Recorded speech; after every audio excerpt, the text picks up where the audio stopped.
But what I found is many people who've tried Brazilian Jiu-Jitsu, they did a couple of classes and they were really turned off by a couple of things. Hey folks, hope you're having a fantastic day. Coach Johnson here. I'm gonna shoot a little video talking a little bit about blind spots. And here's what I mean by blind spots. I did a video a few weeks ago about how I forgot what it's like to be a beginner student and how intimidating they can be, and how we take for granted as martial arts guys that it's gonna have fun class, it's all gonna be good.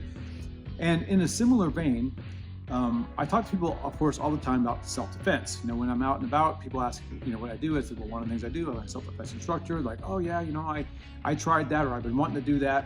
And what I found is a lot of people, they don't really know what they want to do when it is self-defense. They have a kind of a vague idea, and they often think, oh, UFC is self-defense because that's the closest thing they see in everyday life.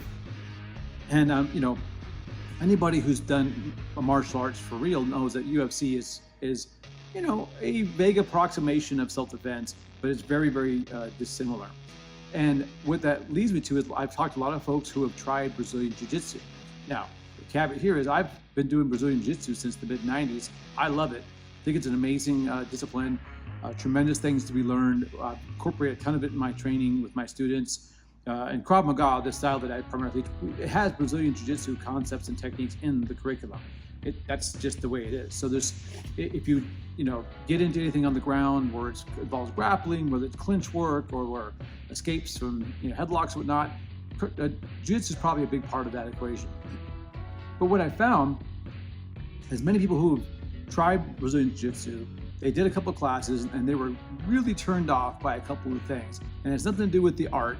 It has more to do with how the art is often taught. Not everybody does this way, but this is the normal thing. Here's a typical beginner experience. And this is how actually my first Brazilian Jiu-Jitsu class went.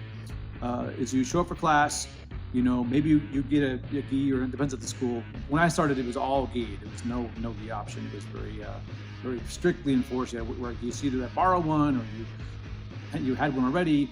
I was doing judo before, so I had one. So you go to class, you line up or you circle up, warm up, then the instructor will teach a couple of techniques, maybe a sweep or an arm lock or an escape or something like that, maybe a takedown, and you drill it back and forth. Maybe you learn another move, and then the last part of class is almost exclusively free rolling, where you'll get with other person and you grapple and you wrestle and you try to do submissions and escapes. And if that's the format that you're going with and you've experienced, and you're not either a seasoned athlete or a very outgoing, risk-friendly person, that's really overwhelming. And I can't tell you how many times I've talked to people who have taken one or two Brazilian Jiu-Jitsu classes, and that's exactly how it went, and totally turned them off because they felt completely overwhelmed because they didn't know, jack. If you don't know anything about grappling, somebody with 3 weeks of experience will usually wipe the floor with you, even if they're half your size. Or they felt like they got injured because they, twist up in a way they didn't know how to, handle, or they got stacked up, or all kinds of things can happen. Or, they just felt completely out of their element and totally uncomfortable because they just weren't, used to that kind of thing. Other things I've experienced is many people who are not ready for the level of close contact. And by close contact, I mean literally you're like holding on and hugging another person that's sweating all over you. That's really off-putting if you're not used to it. Again, when I started jiu-jitsu, I had already been in martial arts for many years, and I had done judo before, and I come from a mindset of I'm a martial arts guy. I was already teaching, so it didn't bother me at all. And it's easy for me to forget, much like being a beginner student of any discipline, what it's like I'm gonna learn self-defense, and you show up and you're ready, excited, and then you just get your butt kicked, you're not in shape. So the conditioning, just a basic warm-up can kick your butt. And then you do techniques that are very complicated relative to what you are familiar with or what you may have known before. And then you wrestle people and everybody's kicking your ass. Because if you are a beginner white belt jiu-jitsu, you don't know nothing. And that's okay, that's fine. But if the format of the class is like show up, warm up, drill, technique drill, and then roll, and that's what you are doing for your first couple sessions, that's a lot to ask of somebody who's not used to it. So one of the things when I was working through my curriculum, looking at especially the executive tier Krav Maga folks who, they can't afford to get injured. They aren't athletes. They're not going to fight. They're not going to compete. They want to learn self-defense. They want to go home and not be crippled the next day.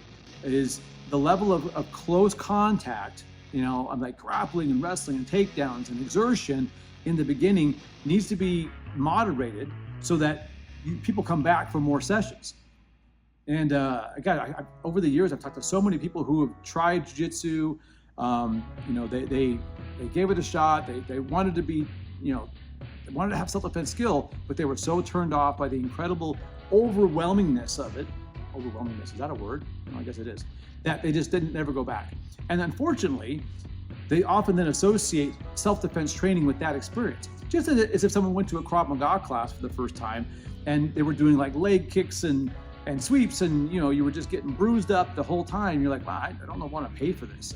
So one of the protocols that I wanted to do with all our Krav Maga in general, but specifically with the executive tier, is to make sure as you enter the program, you are being graduated into the higher levels of contact. You cannot do Krav Maga without contact. It's literally in the name. I'm wearing the shirt. It means contact. So if you're doing a self-defense program and you're not making contact, I mean, maybe not the first couple of days, but gosh, you got to make contact. It's just part of the deal. Anyway, I want to make sure that as we do the closer contact drills, we graduate into those comfort zones. Now, some folks are just ready to go. You'll have folks that I want to wrestle the first day. I want to do takedowns. I don't mind getting my ass kicked. That's cool. That's the kind of person I usually am. And obviously my martial arts brothers and sisters are going to be that way too, because that's the world in which we live.